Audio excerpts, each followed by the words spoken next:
The Fall of Father. My name is William. I'm an old man now, but I still remember the days when my father was my hero. He was tall and strong with a smile that warmed our small house. We lived in a quiet town near the mountains. Life was simple, but we were happy. My father worked at the local factory. Every morning, he left home early and returned late. My mother cooked meals for us, and my younger sister Emma played in the garden.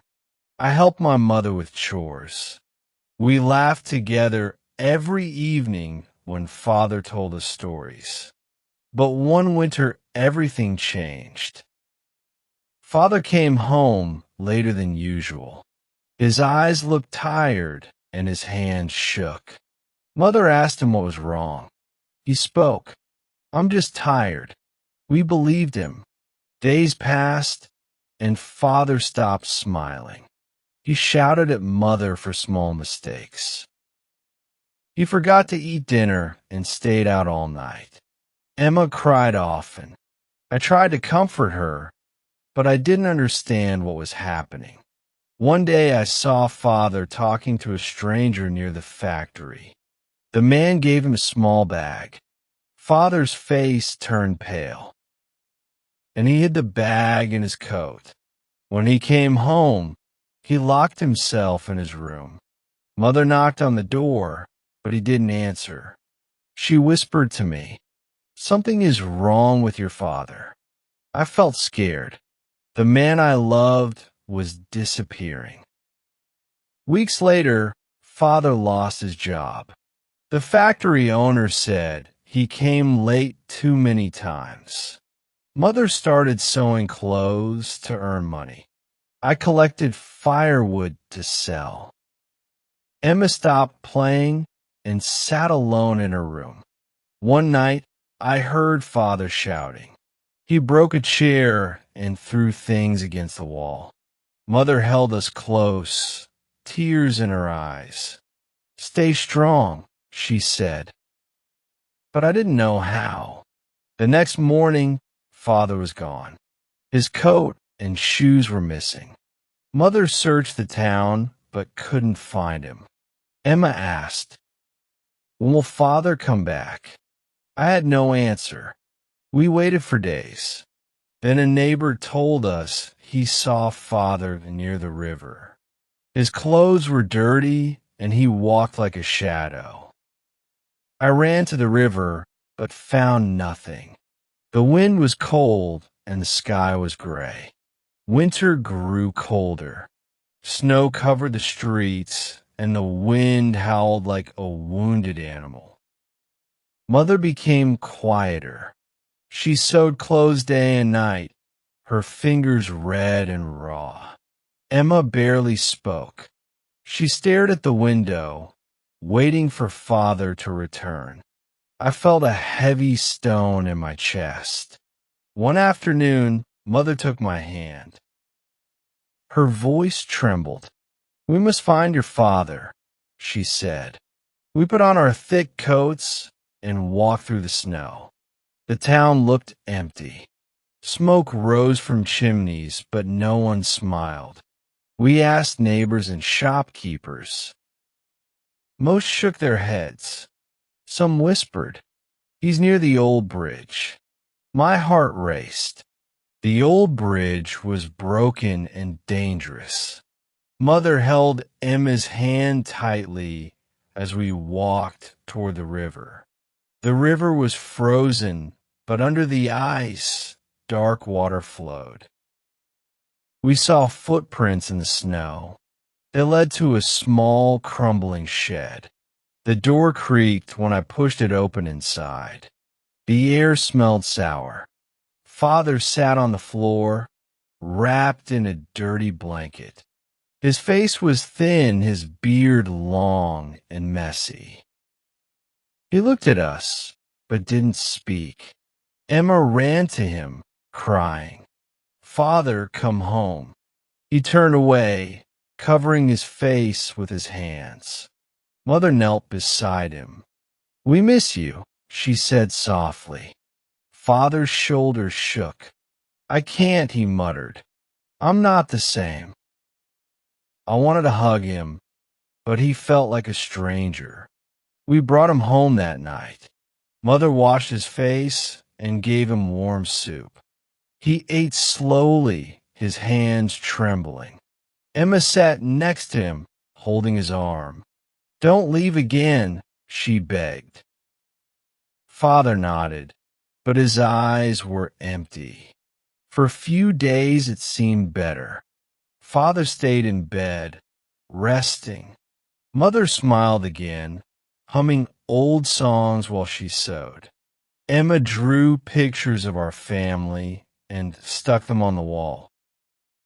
I hoped things would heal, but one evening Father disappeared again. His bed was empty and the window was open. Snow blew into the room. Mother collapsed into a chair, her face in her hands. What will we do? She cried. I ran outside, my boots sinking into the snow. The moon was bright and the streets were silent. I called his name until my throat hurt. Finally, I found him near the factory, talking to the same stranger. The stranger laughed, handing Father a small bottle. Father drank from it greedily. I shouted, Father, stop. He turned, his eyes wild. Go home, William, he yelled. The stranger pushed me, and I fell into the snow. I walked home alone, tears freezing on my cheeks. Mother hugged me when I entered. We will not give up, she said. But I wondered, how do you save someone who doesn't want to be saved? Spring came, but warmth did not. The snow melted into muddy puddles, and the trees remained bare. Father's absence became a shadow over our home. Mother stopped humming. Her eyes were always red, and her hands moved slower as she sewed. Emma stopped drawing. She sat by the window, her doll forgotten in her lap. I began to follow Father secretly. Every morning, I left school early and walked to the factory. I hid behind walls or barrels, watching. The stranger came often. He gave Father bottles or small bags. Father's hands shook as he took them one day. I saw Father collapse near the factory gate. His body curled on the ground, trembling. The stranger kicked him and walked away. I ran to Father, my legs shaking. His face was gray and his breath smelled bitter. Help me, he whispered. I dragged him home, my arms aching. Mother cried when she saw him.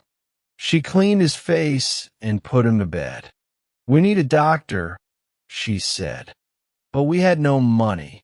Emma held Father's hand, her tears falling on his blanket.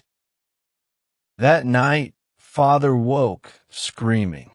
He thrashed in bed, shouting words I didn't understand. Mother tried to calm him, but he pushed her away. A glass vase shattered on the floor. Emma hid in the corner, covering her ears. The next morning, Mother went to the town church. She begged the priest for help. He came to our house and prayed over Father. This is a sickness of the soul, he said. He gave us bread and milk, but his words felt empty.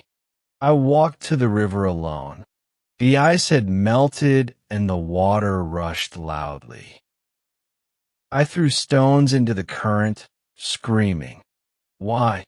Why? But the river didn't answer. When I returned, Mother was kneeling by Father's bed, whispering, fight. Please fight. Days turned into weeks. Father grew weaker. His skin clung to his bones, and his cough echoed through the house. The stranger stopped coming. Maybe he knew Father had nothing left to give. One evening, Father called my name. His voice was faint. I sat beside him. He gripped my hand, his fingers cold. "I'm sorry," he said, his eyes filled with tears. "I wanted to be your hero," I cried, my head on his chest. That night, Father's breathing slowed. Mother held one hand, Emma held the other, and I held his feet. We stayed like that until dawn. When the sun rose, Father was gone. The room felt heavy, like the air itself was mourning. The days after Father's death were quiet and heavy. The house felt too big, filled with echoes of his voice. Mother stopped sewing. She sat by the empty fireplace, staring at the ashes. Emma stopped sitting by the window. She followed me everywhere, her small hand clutching my sleeve. I didn't know how to comfort her. We buried Father under the old oak tree at the edge of town. The priest said prayers, but the words blew away with the wind. Mother placed a single flower on the grave. Her tears fell silently. Emma asked, "Will Father see us from heaven?" I said yes, though I wasn't sure. Winter returned early that year. The cold crept into our bones. Mother sold her sewing machine to buy firewood. We huddled under blankets, our breaths visible in the air. At night, I heard Mother crying in the dark. I pretended not to hear. One morning, a letter arrived. The factory owner wrote that Father owed money. Mother's hand shook as she read it. "We have nothing left," she whispered. I took the letter and tore it into pieces. "We will find a way," I said, but my voice lacked courage. I started working at the market, carrying boxes for shopkeepers. My hands blistered and my back ached, but I hid the pain. Emma stayed home, drawing circles on the dusty floor. Mother cleaned houses for rich families. Her laughter never returned. One afternoon, I saw the stranger again. He stood near the factory, smoking a cigarette. Anger burned in my chest. I ran to him, shouting, "You did this. You destroyed him." The man laughed. "Your father chose this," he said. I threw a stone, but it missed. He walked away, still laughing. That night, I dreamed of Father. He stood by the river, smiling his old smile. "Be strong, William," he said. When I woke, my pillow was wet. I wondered if dreams could be messages, Mother said. The dead watch over us. But I didn't know if that was true. Months passed. The seasons changed, but our grief remained. Emma began to talk again, though her words were soft and hesitant. Mother planted flowers in the garden, but they wilted in the cold. I worked longer hours, trying to forget. One evening, a knock came at the door. A woman in a clean dress stood outside. She was a teacher from the next town. "I heard about your family," she said. "I can help Emma go to school."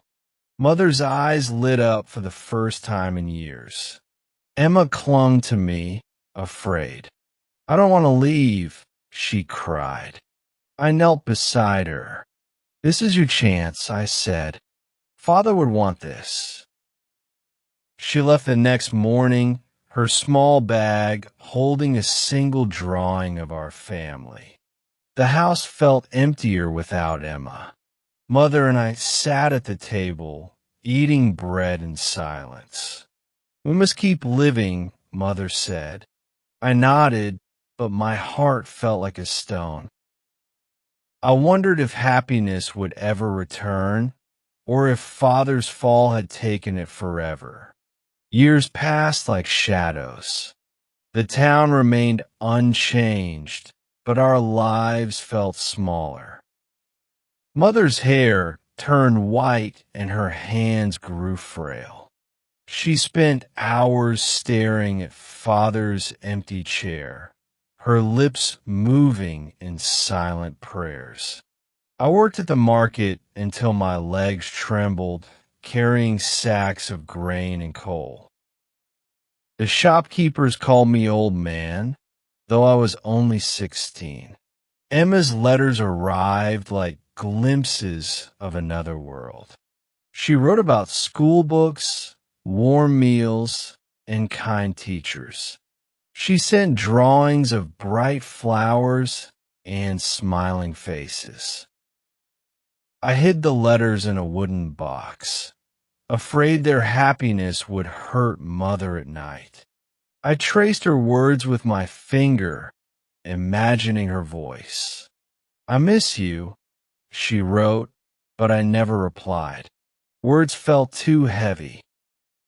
One autumn, Mother fell ill. She coughed blood into a handkerchief, staining it like rust. I begged the town doctor for help, but he demanded coins we didn't have. I sold Father's old coat, the one he wore to the factory, to buy bitter medicine. Mother drank it without complaint. Her skin felt paper thin, her breaths shallow. Winter came early again. The wind screamed through cracks in the walls. We slept in one bed, sharing warmth. Emma's letters stopped. I wondered if she forgot us, or if her new life was too sweet to remember the cold. Mother whispered, "Is she safe?" I nodded, but fear gnawed at my heart. One morning, I found Mother unconscious on the floor. Her body was cold, her eyes closed. I screamed for help, but no one came. I carried her to bed, rubbing her hands, begging her to wake.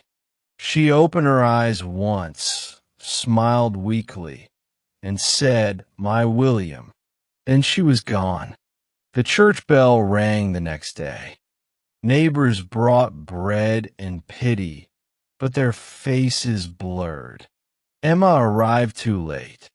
She clung to Mother's lifeless hands, screaming. Why? I had no answers. We buried Mother beside Father. The priest's words drowned in the wind. Emma placed 2 flowers on the graves. That night, the house felt like a tomb. Emma and I sat by the dead fireplace. She showed me her drawings, a family of 4 holding hands under a sun. "This is how I remember us," she said. I wanted to cry, but my tears had frozen long ago. Emma returned to school, her eyes hollow. I stayed in the empty house, listening to ghosts. The walls whispered. Father's laughter, Mother's hymns, Emma's giggles. I stopped working. The market faded like a dream. One afternoon, I walked to the river. The water flowed black under the ice. I thought of jumping in, letting the cold erase the pain. But then I heard Emma's voice in my head. "Don't leave me." I turned back. Years later, I still walk past the factory. The stranger is gone, but his shadow lingers. I visit the graves every Sunday, placing wilted flowers on the stones. Emma writes sometimes, but her letters are short. "I'm sorry," she says. "I'm sorry too." time moved like a slow river. I grew older, my hair gray, my hands rough as tree bark. The town forgot our family's pain, but I remembered. Every morning, I walked to the graves, brushing snow or leaves from the stones. "I'm still here," I whispered, though I didn't know who listened. Emma returned one summer. A woman now, her eyes sharp with sorrow. She carried a suitcase and a child, a little girl with father's smile. "This is your niece, Laura," she said. The girl hid behind Emma's skirt, peeking at me with curious eyes. My heart ached, remembering Emma as a child. We sat in the empty house, sunlight streaming through dusty windows. Laura played with an old doll Emma had left behind.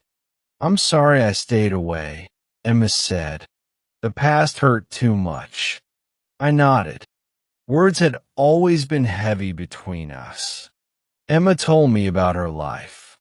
A husband who died in war, a small house by the sea. Laura's laughter filling the silence. "I named her after Mother," she said. I touched Laura's hair, soft as sunlight. For a moment, the ghosts in the room felt quieter. That evening, we visited the graves.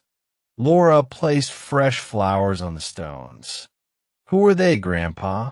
she asked. I knelt beside her. "Your grandmother and grandfather," I said. "They loved you before you were born." Laura smiled, her innocence sharp against the old pain. Emma stayed for a week. We repaired the broken roof and painted the faded walls. Laura's laughter echoed through the halls, chasing away the shadows. At night, we sat by the fire, telling stories of father's jokes and mother's songs. For the first time in years, the house felt alive. On our last day, Emma held my hands. "Come live with us," she pleaded. "You shouldn't be alone." I shook my head. "This is my home," I said, "but I promised to visit." Laura hugged me tightly. "Don't forget us, Grandpa," she whispered. After they left, the silence returned, but it felt softer. I planted flowers in the garden, red and yellow, like Laura's drawings. The seasons turned and the blooms grew wild, covering the scars of the past. Neighbors smiled at me now, their eyes less pitying. One winter morning, a letter arrived. A photo fell out. Laura grinning in a school uniform, holding a certificate. "She's the best in her class," Emma wrote. I pinned the photo to the wall beside Emma's old drawings. The family of four, frozen in time, smile back. I still visit the graves, but I talk less of pain. Instead, I tell father and mother about Laura's laugh, Emma's strength, and the flowers that bloom every spring. The wind carries my words, and sometimes I imagine their voices answering. On quiet nights, I sit by the river. The water flows endlessly, dark and deep, but I no longer fear its cold. The current took much from me, but also gave me back a reason to wait. Laura's face, bright as dawn, reminds me that stories don't end, they change. We've covered a lot today. Thanks for being a great audience. See you next time.